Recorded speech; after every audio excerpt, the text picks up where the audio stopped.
Sem Disfarce de hoje é uma entrevista especial com a vice-prefeita Cíntia Ribeiro. Ela esteve recentemente 15 dias à frente da prefeitura, teve o papel de substituir o prefeito Carlos Amasta e vai conversar com a gente a respeito disso. Eu queria, nesse primeiro bloco, falar um pouquinho sobre a Cíntia Ribeiro. Oh, coisa boa. Então, eu vi que você nasceu em Anápolis, não é isso? Natural de Anápolis, Goiás. Como veio parar no Tocantins? Ih, é uma longa história, Graziela. Não tem problema, a gente tem muito tempo. Isso foi 40 anos atrás, você imagina, né? Eita! Então, eu sou natural de Anápolis, nasci, morei, fui criada ali. Aos 16 anos, passei no vestibular, fui morar em Uberaba, Minas Gerais, a minha primeira faculdade, né? Naquela época, em engenharia civil. Civil eu cursei ainda o quarto ano e depois de 4 anos me mudei para Brasília. Aliás, a minha família toda se mudou para lá.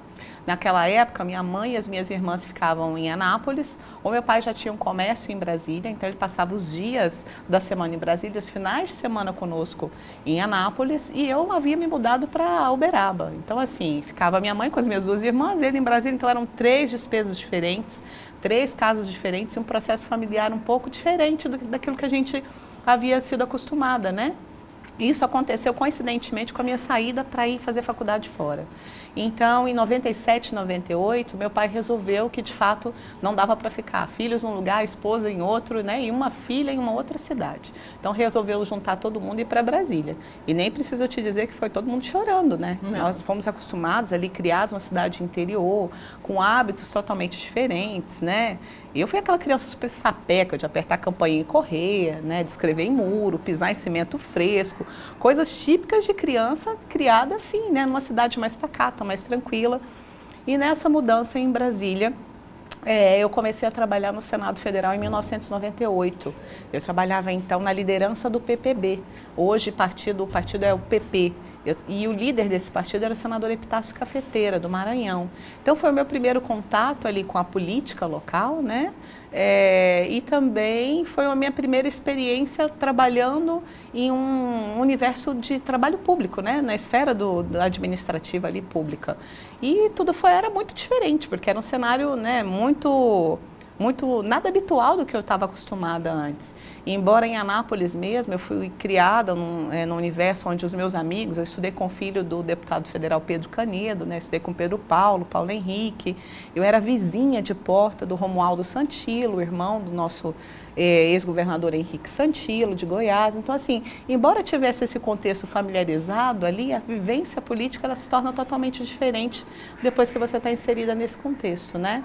Falo que foi um grande ganho, né? O senador Cafeteiro é uma pessoa porque eu tenho um amor enorme, é meu padrinho de casamento, né? Ele, a Tereza, que é uma pessoa que eu gosto muito, ainda tenho muito contato, uma família ímpar que marcou um momento significativo da minha vida, né? Um momento muito feliz que eu vivi ali. E no finalzinho do ano de 2000, eu conheci o João, né? O João, então, na época, era deputado federal pelo Tocantins. E, embora nós nos conhecemos numa festa de aniversário do senador Leomar Quintanilha, o senador Cafeteira, na época, havia saído para concorrer ao governo do estado do Maranhão contra a Rosiana.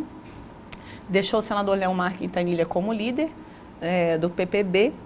E nós promovemos uma festa de aniversário para ele. Márcia ligou, eu era muito amiga da esposa dele, me ligou, Cíntia, você me ajuda a organizar uma festa para o Leomar? Falei, opa, na hora. Dona Lili, né, a mãe dele, que uma graça, que já de saudosa memória, tocava muito bem um violão. E ali nós organizamos essa festa de aniversário. Eu havia acabado de chegar de um congresso de fonoaudiologia, que já é a minha segunda faculdade, de Recife. E chegando ali, conheci o João, mas num contexto muito diferente, né? Não sabia que ele era deputado, ele não sabia que eu trabalhava no gabinete do senador Leomar, no gabinete da liderança. Foi um encontro realmente muito casual, dali surgiu uma grande amizade, uma bonita amizade, que perdurou aí não só pelos anos de relacionamento que nós tivemos, pelos anos de casamento que vieram depois, mas nasceu dali uma grande amizade. E com essa convivência com o João, eu conheci o Tocantins, né? E que me apresentou tanta coisa boa, né? Eu cheguei aqui no ano ainda de 2001, onde eu pude conhecer muitos amigos, fazer grandes amigos mesmo fora, embora estivesse dentro do contexto político, são pessoas com quem hoje eu ainda continuo tendo um contato muito grande, uma convivência muito bacana, né? Muito boa. E é bom quando a gente consegue separar isso, né? E melhor do que isso é quando existe essa sinergia, né? Quando você está inserida no universo político, mas ainda assim consegue preservar os seus amigos, preservar os relacionamentos que nasceram através da política também. Como foi o seu relacionamento com a família Ribeiro? A gente viu em alguns momentos algumas situações um pouco conturbadas. Foi sempre assim ou se agravou depois da morte do senador? Então, Graziela, inclusive é um assunto que machuca muito, né? Muito delicado. Inclusive as pessoas me perguntam muito por isso. E eu falo para você sem nenhum medo de errar, né? É a convivência que, aliás, a falta de convivência que existe hoje, ou a relação que existe hoje, ela nunca foi dessa forma. Ela sempre foi muito harmônica, sempre foi muito tranquila e muito respeitosa. Não sei se pela figura do João também, né? Porque quem ama cuida, né? Então, ele tinha esse cuidado, todo esse amor, toda essa dedicação, e a convivência em todos os núcleos familiares nunca foi de agressividade, nunca foi, né, de nenhuma resistência, nunca foi de nenhum tipo de problema. Quer seja com os 2 filhos do primeiro casamento, o JR e o Diego, quer seja com a filha que era de um outro relacionamento, que embora o João não tenha sido casado com a mãe da Luana, houve um reconhecimento de paternidade tardio depois, mas assim, nunca houve nenhum desafeto, nenhum problema entre eu e entre os outros familiares do João. Infelizmente, depois que o João faleceu, eu costumo fazer uma analogia, que o João era uma verdadeira árvore grande e frondosa, que dava sombra, encosto e fruto para muita gente. As pessoas, depois do falecimento do João, as pessoas que estavam habituadas a ficar ali e se resguardar do que ele poderia fornecer, elas realmente ficaram um pouco perdidas em todo o contexto, né? Algumas conseguiram sobreviver, outras ainda estão tentando se encaixar, estão tentando se organizar e saber de fato a sua posição no mundo, né? É normal que isso aconteça quando a gente perde alguém que a gente ama, mas o que não é normal é a falta de respeito, a falta de consideração pela pessoa que construiu uma história junto com aquela pessoa que você amava. Algumas pessoas às vezes me perguntam, Cíntia, como é que fica o João Antônio nisso tudo, né? Foram 14 anos de uma vida em comum, foram 14 anos de casamento. Então, assim, não foi fruto de um acaso, não foi algo que aconteceu, e mesmo que tivesse sido, há de se respeitar a função de cada um na vida de uma pessoa. Infelizmente, isso é algo que ainda mexe bastante comigo. O João Antônio não perdeu só o pai. Infelizmente, ele perdeu uma família inteira, né?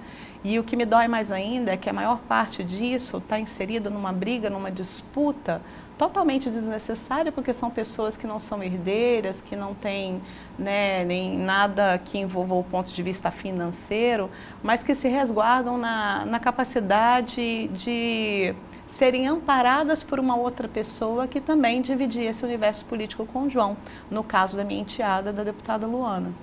Né? Então, assim, eu vejo que foi algo realmente muito desnecessário, né? De coração, eu procuro não guardar nenhuma mágoa, é difícil a gente internalizar isso, trabalhar e liberar esse perdão, que é totalmente necessário, porque se você não libera esse perdão, daqui a pouco é você que está diante do Pai e não tem esse perdão dele, é realmente algo delicado, mas deixa muitas cicatrizes, né? Machuca muito, principalmente por você saber, opa, peraí, quer dizer que antes eu era querida, eu era bem tratada, existia um relacionamento e essa pessoa não existe mais e tudo deixa de existir, né?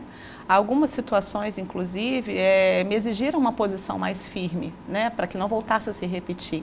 Eu precisei judicializar algumas coisas, né?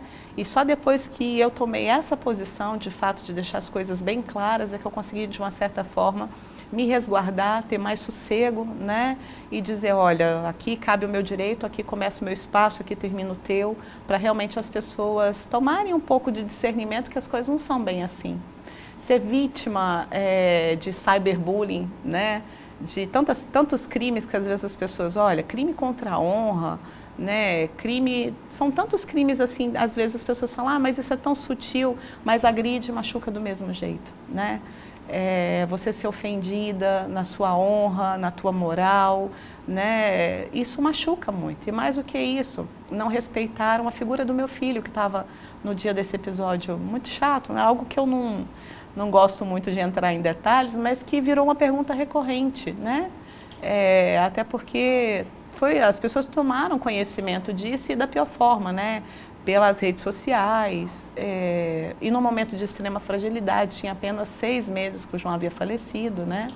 eu passava por uma série de adversidades de inúmeras formas, né, quer seja do ponto de vista físico, emocional, com meu filho muito pequeno ainda em casa, lutando, reerguendo, né, para realmente tomar fôlego e tomar pé, de fato, do que eu iria, de caminho eu iria trilhar, de que forma eu iria me reconstruir, reorganizar as minhas coisas.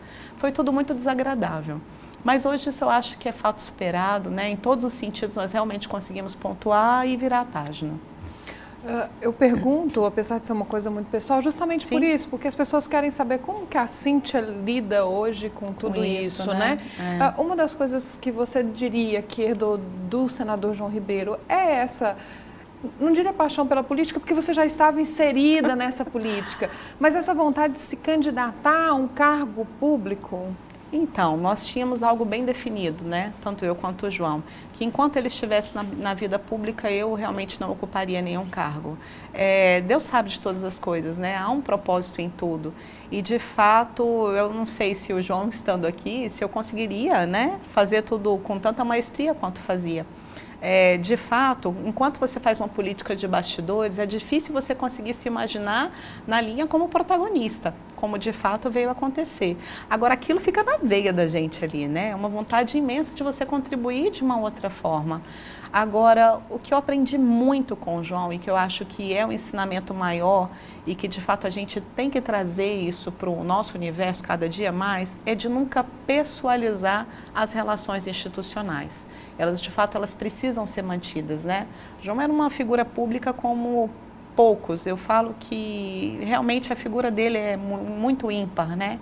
Ele deixou órfão não só um Estado, mas não só a boa política, né, tocantinense, mas ele deixa órfão muitas pessoas que tinham essa mesma admiração, pelo seu semblante sereno, pela humildade com a qual ele lidava, né? O poder nunca subiu a cabeça, nunca mexeu com, de fato, com a integridade, com a pessoa que ele era. Isso eu acho que é o de mais admirável.